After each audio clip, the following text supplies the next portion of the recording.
John D. Rockefeller, a brief biography.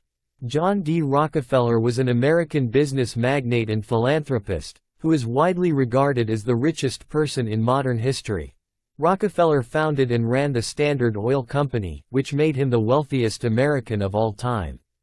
Through his company, he revolutionized the petroleum industry and was instrumental in drastically reducing the production cost of oil.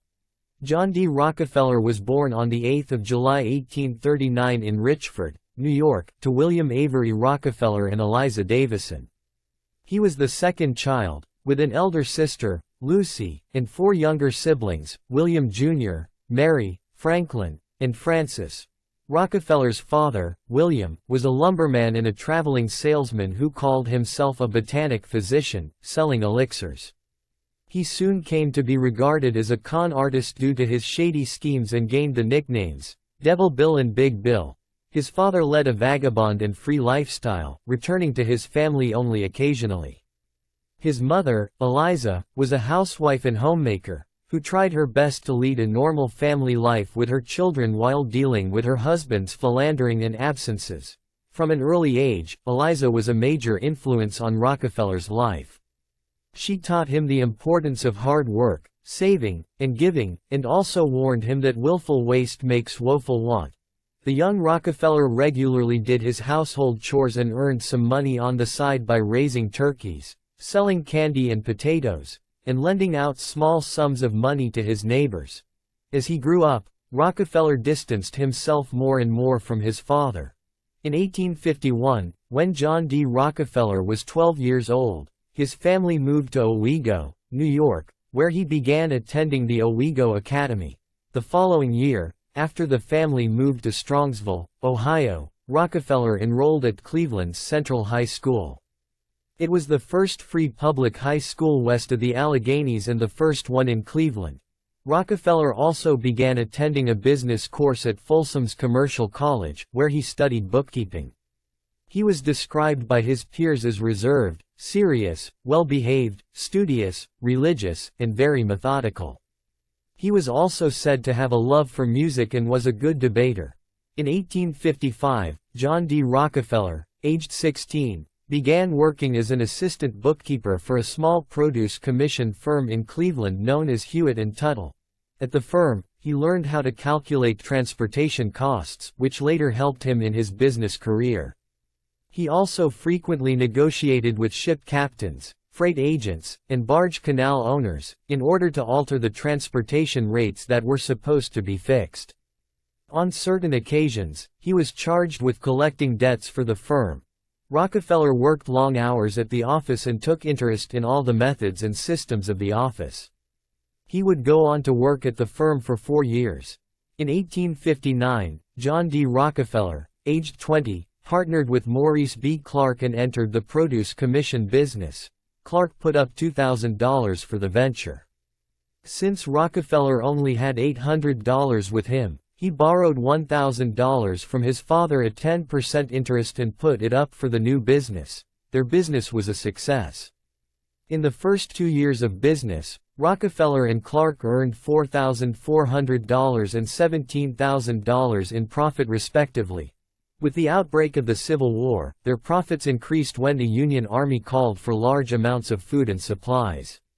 Rockefeller avoided combat and tended to his new business, instead preferring to give money to the Union cause. He did so because there was no one to take his place and run the business, and he feared that if he did not stay back, the business would stop and collapse. Rockefeller was an abolitionist and had voted for President Abraham Lincoln. He was also a supporter of the Republican Party. As the Civil War came to an end, Rockefeller and Clark turned their focus to the refining of crude oil. During the Civil War, the federal government was subsidizing oil prices, which drove up the price from 35 cents per barrel in 1862 to as high as $13.75. A market sprung up for refined oil in the form of kerosene, and the profit on the refined product was quite large, around $5 to $8 per barrel in spite of the government tax levied on it. Taking advantage of this boom, John D. Rockefeller and Maurice B. Clark shifted their focus to oil and built an oil refinery in 1863 in Cleveland. The refinery was owned by the Andrews, Clark and Company, which included Clark, his two brothers, a chemist named Samuel Andrews, and Rockefeller himself. The company began using gasoline to fuel the refinery and sold the rest as lubricating oil, paraffin wax, petroleum jelly, and other byproducts, instead of dumping it into rivers and sludge piles like the other refineries. They also bought the wood and built their own barrels, and hired their own plumbers to cut the cost of pipe laying. This resulted in heavy cost cutting and a substantial increase in profits. In 1864, Rockefeller married Laura Celestia Spellman, with whom he would go on to have 4 daughters and 1 son. Rockefeller often credited Laura for having better judgment than him, saying that without her sound advice he would have been a poor man. In 1865, Rockefeller, aged 26, bought out the Clark brothers for $72,500 at auction and established the Rockefeller and Andrews firm. Rockefeller himself described this event as something that determined the rest of his career. He was now in a position to take advantage of the great expansion westward, which was facilitated by the growth of railroads and an oil-fueled economy. In 1867, American industrialist Henry Morrison Flagler became a partner in Rockefeller's company, thereby forming the firm Rockefeller, Andrews and Flagler. John D. Rockefeller continued to borrow heavily, reinvest profits, control costs, use the refinery's waste, and adapt to the changing market. The company now owned 2 refineries in Cleveland and a marketing subsidiary in New York. In January of 1870, John D. Rockefeller ended the Rockefeller, Andrews and Flagler partnership to establish the Standard Oil Company in Ohio. Soon enough, by employing the same practices as in the previous firm, Rockefeller expanded the company, making it the most profitable one in Ohio. The company became one of the largest shippers of kerosene and oil in the country, becoming a major oil-producing, refining, transporting, and marketing company. In the following years, Rockefeller continued to buy the least efficient competing refiners, improve the efficiency of his operations, press for discounts on shipments, undercutting his competition, raise investment pools, buy out his rivals, and make secret deals. By 1872, Standard Oil had absorbed 22 of its 26 competitors in Cleveland. This takeover by Standard Oil came to be known as the Cleveland Massacre or the Cleveland Conquest. John D. Rockefeller often used his shrewd and ruthless business tactics to eliminate his competitors. He would first show his competitors his books to make them realize what they were up against. Then he would attempt to make a decent enough offer. If they refused, he would threaten to run them into bankruptcy and then buy up their assets at the auction for a cheap price.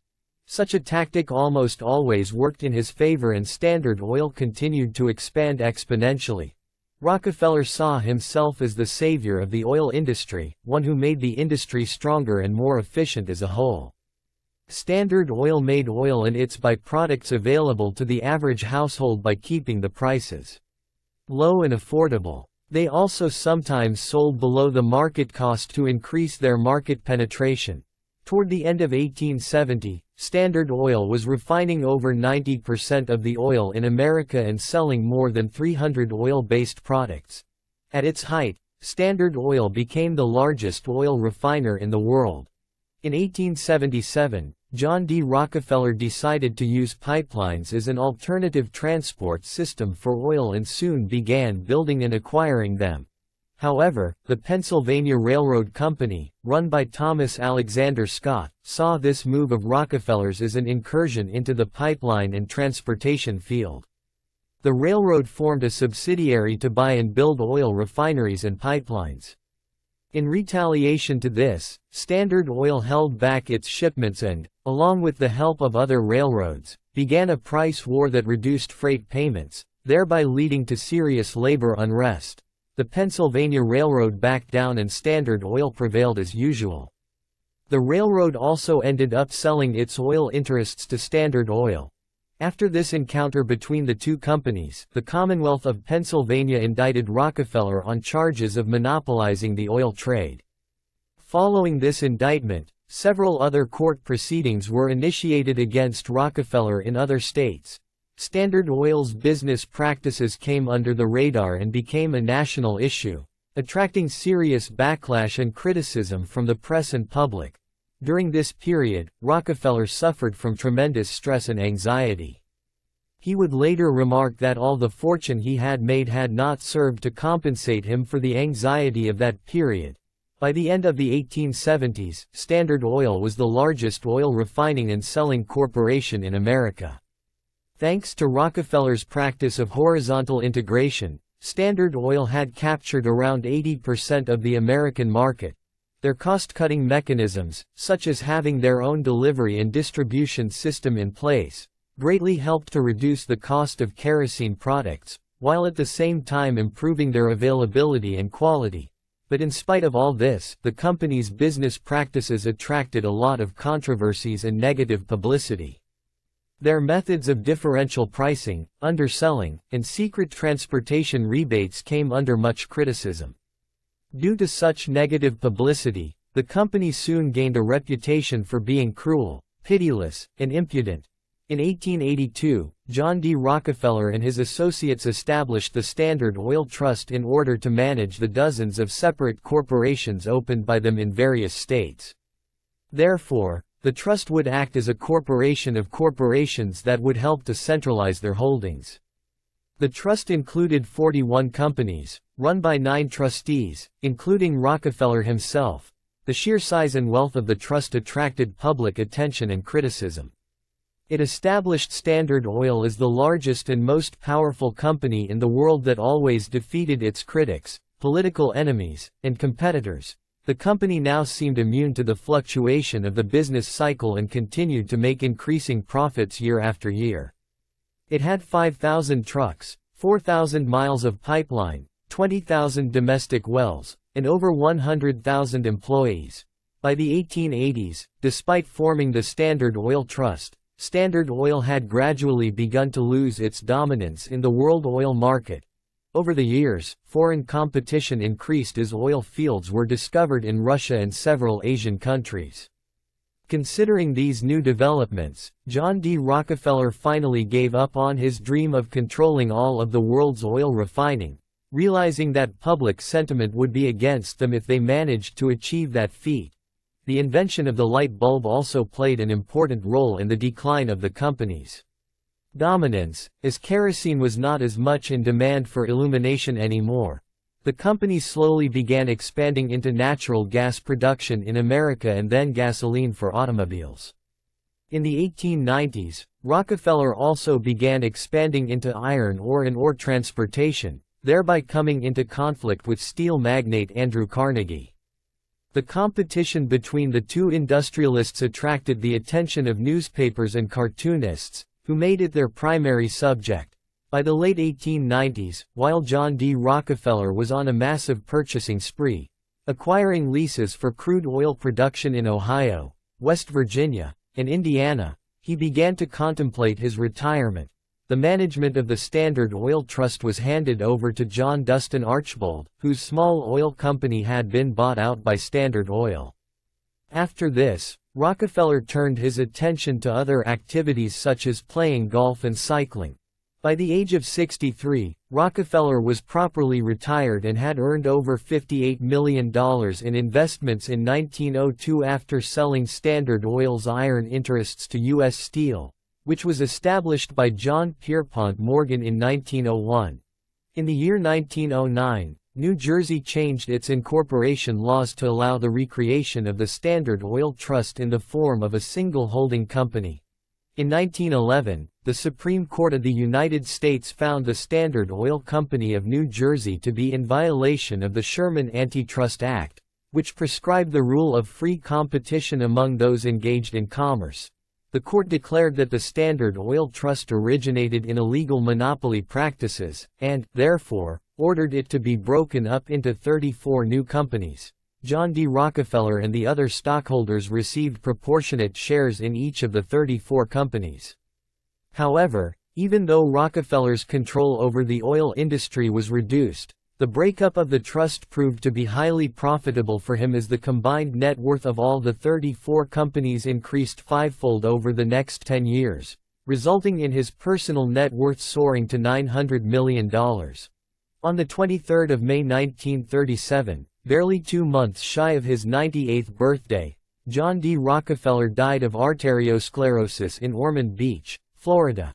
He was interred at Lakeview Cemetery in Cleveland. John D. Rockefeller began his philanthropic activities at a very early age.